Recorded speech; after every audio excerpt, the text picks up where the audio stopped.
Hi, and welcome to part 2 of our 3-part series on how to play craps and how to win. In part 1, we spoke about pass and don't pass, plus the free odds bets. Here in part 2, we'll talk about some other betting options, and then later in part 3, we'll talk about all of the bets in the center of the table, plus we'll tell you how to win at the game of craps. So first, let's take a look at the areas marked come and don't come. If you watched part 1, then you know how to make pass and don't pass bets, so you should easily understand come and don't come bets, because they're the exact same bets as pass and don't pass, except for the fact that you bet them after the point has been established. Let's say that the shooter's point is 6, and you make a come bet by putting a $5 chip anywhere in the come box. Well, that's just like making a pass line bet, except that the shooter's next roll becomes the come-out roll for your bet. If the shooter rolls a 7 or 11, you win. By the way, if you do win, the dealer will put your winnings back in the come bet area, so be sure to pick them up off the table, or else it might be considered a new come bet. If a 2, 3, or 12 is rolled, you lose, and if anything else comes up, then that becomes your point, and the shooter must roll that number again before rolling a 7 in order for you to win. The house edge on a come bet is the same 1.41% as on a pass line bet. You are allowed free odds on your come bet, and you make that bet by giving your chips to the dealer and telling him you want to take the odds. The dealer will then place those chips slightly off center on top of your come bet to show that it's a free odds bet. One other point to note is that when you make a come bet, your bet is always working on every roll, even a come out roll. However, when you take the odds on your come bets, they are never working on the come out roll. That may sound a little confusing, but here's what it means. In this particular example, the shooter's initial point was 8, and then we made a $5 come bet. The shooter then rolled a 6, which became the point for our come bet. The dealer then moved our $5 come bet to the middle of the 6 box at the top of the table. We then gave $10 to the dealer and said we wanted to take the odds on the 6. On the next roll, the shooter rolls an 8, which means he made a pass by rolling his original point number. The next roll will then become the shooter's come-out roll, and the odds bet on our 6 will not be working. If the shooter rolls a 7, the pass line bettors will win, and we will lose our $5 come bet because he rolled a 7 before rolling a 6. The dealer will then return our $10 odds bet because it wasn't working on the come-out roll. Now, if you want to, you can request that your odds bet be working on the come-out roll by telling the dealer. Then he'll put a marker on top of your bet to show that your odds bet is in effect on the come-out roll. Naturally, don't come betting is the same as don't pass betting, except again for the fact that the bet isn't made until after the point is established. In this case, let's say the point is 5 and you make a don't come bet by placing a $5 chip in the don't come box. Well, once again, that's just like making a don't pass bet, except that the shooter's next roll becomes the come-out roll for your bet. If the shooter rolls a 2 or 3, you win. If a 7 or 11 is rolled, you lose. If a 12 is rolled, it's a push or a tie. And if anything else comes up, then that becomes your point, and the shooter must 7 out or roll a 7 before rolling that point number again in order for you to win. In this example, if the shooter rolled a 4, the dealer would move your $5 don't come bet into the upper part of the 4 box, and it would stay there until either a 7 was rolled, which would make you a winner, or a 4 was rolled, which would make you a loser. The house edge on a don't come bet is the same 1.40% as on a don't pass bet, and you can make a free odds bet on your don't come bet by giving your chips to the dealer and telling him you want to lay the odds. The dealer will then place those chips next to and on top of your don't come bet to show that it's a free odds bet.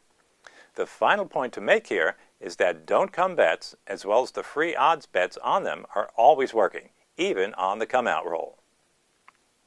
Now let's talk about place betting, and that refers to the 6 numbers you see in the area at the top of the table: 4, 5, 6, 8, 9, and 10. Anytime during a roll, you can make a bet that one of those numbers will appear before a 7, and if it does, you will receive a payoff that is slightly less than the true odds. For example, the true odds are 2 to 1 that a 4 or 10 will appear before a 7.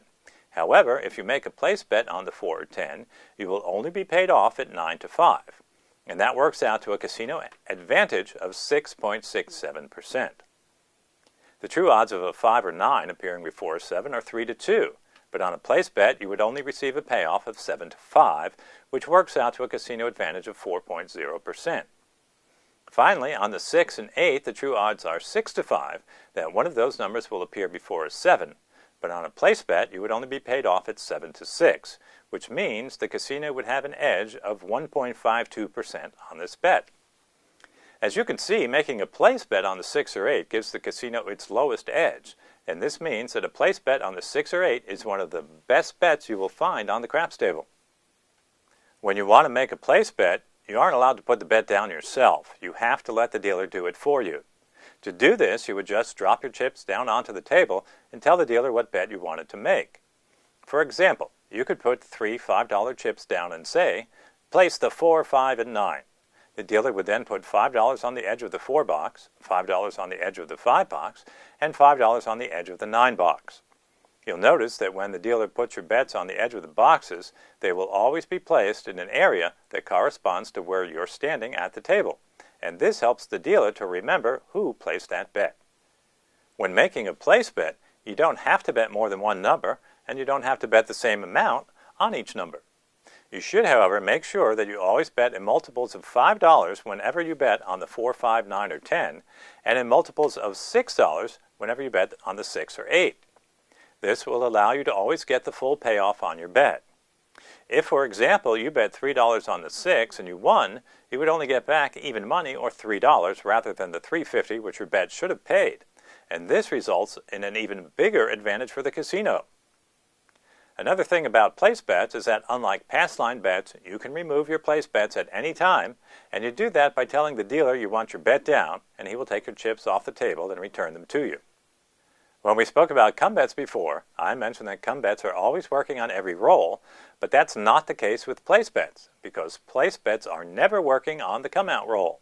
If you wanted to, however, you could ask for your place bet to be working on the come out roll by telling the dealer you wanted it working, and he would place a button on top of your bet that said on to show that your bet was working on the come out roll. One last point about place bets is that when you win, the dealer will want to know what you want to do for your next bet, and you have 3 choices. If you want to make the same bet, just say same bet, and the dealer will give you your winning chips and leave your original place bet on the table. If you don't want to bet again, just say take it down, and the dealer will return your place bet along with your winnings. And if you want to double your bet, just say press it, and the dealer will add your winning chips to your other place bet and return any extra chips to you. For example, if you won a $6 place bet on a 6, the dealer would have to give you back $7 in winning chips. If you said press it, the dealer would return a $1 chip to you and add $6 to your original place bet. Besides place betting, there is also another way to bet that one of the point numbers will show up before a 7 does, and that's called buying a number. A buy bet is basically the same as a place bet, except that you have to pay a commission of 5% of the amount of your bet, and then if you win, the casino will pay you at the true odds. When making a buy bet, you should always remember to bet at least $20, because 5% of $20 is $1, and that's the minimum amount the casino will charge you. The reason for the $1 minimum is because that's the smallest denomination chip they have at the craps table, and they won't make change for anything under $1. The casino edge on any buy bet for $20 works out to 4.76%. So let's take a look at a chart that shows the difference between buying and placing the point numbers. As you can see, the only numbers that you would want to buy rather than place are the 4 and 10, because the 4.76% edge on a buy bet is lower than the 6.67% edge on a place bet. Some casinos will only charge you the 5% commission after you win the bet rather than when you're making it, and those are better bets because they will slightly reduce the house edge. Besides buy bets where you're betting with the shooter and hoping that a point number will appear before a 7 does, there are also lay bets where you're doing just the opposite. You're betting against the shooter and hoping that a 7 will appear before a point number does. The lay bets are also paid at the true odds, and you have to pay a 5% commission of the amount you will win rather than the amount you're betting. Once again, when making a lay bet, you should always remember to make them based on a minimum payoff of $20, because 5% of $20 is $1, and that's the minimum amount the casino will charge you. For 4 and 10, you'll have to lay $40 to win $20, and the casino edge is 2.44%. For the 5 and 9, you'll have to lay $30 to win $20, and the casino edge is 3.23%. And for the 6 and 8, you'll have to lay $24 to win $20, and the casino edge on that bet is 4.0%. To make a lay bet, you would just put your chips down on the layout and tell the dealer what you wanted to bet. For example, if you put down $41 and said, lay the 10, the dealer would then keep the $1 chip for the house and put your $40 in the same area as the don't come bets. But he'll put a button on top that says lay to let him know that it's a lay bet. Lay bets, unlike buy bets, are always working on come-out rolls. Lay bets are, however, similar to buy bets in that they can be removed at any time, and if you do remove your lay bet, you will also receive your 5% commission back. There are only a few other bets left to discuss, and 2 of them are the Big 6 and the Big 8, which are both very bad bets. To bet the Big 6, you place a chip in the Big 6 box, and then if the shooter rolls a 6 before rolling a 7, you win even money, or $1 for every $1 you bet. To bet the Big 8, the same rules would apply. You put your bet in the box and then hope that the shooter rolls an 8 before rolling a 7 so you could win even money on your bet. The Big 6 and Big 8 can both be bet at any time, and both are always working, even on the come-out roll. The casino edge on both the Big 6 and the Big 8 is 9.1%, which is the biggest edge we've seen so far. But if you think back about some of the other bets we discussed, doesn't this bet sound familiar? It should. This bet is the exact same as a place bet on the 6 or 8. But instead of getting paid off at 7 to 6, you only get paid off at even money. Why would you want to bet the Big 6 or Big 8 at a house edge of more than 9% instead of making a place bet on the 6 or 8 at a house edge of only 1.5%? The answer is you wouldn't. So don't ever make this bet because it's a sucker bet, and it's only for people who don't know what they're doing.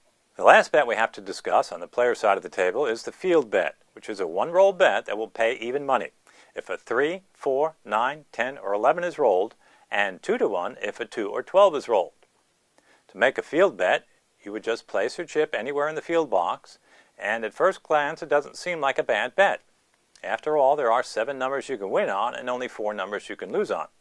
The only problem is that there are 20 ways to roll the 4 losing numbers and only 16 ways to roll the 7 winning numbers. And even after factoring in the double payoff for the 2 and 12, the casino winds up with a hefty 5.6% advantage. In some casinos, they pay 3 to 1 on the 2 or the 12, which cuts the casino edge in half to a more manageable 2.8%. But as you've seen, there are still much better bets you can make. By the way, if you win on a field bet, the dealer will put your winning chips right next to your bet, so it's your responsibility to pick them up, or else they might be considered a new bet. That's it for part 2 of our video on how to play craps. Don't forget that in part 3 we'll talk about all the bets in the center of the table, plus I'll give you details on how to win at the game of craps. Thanks for watching, and best wishes for good luck on your next visit to the casino.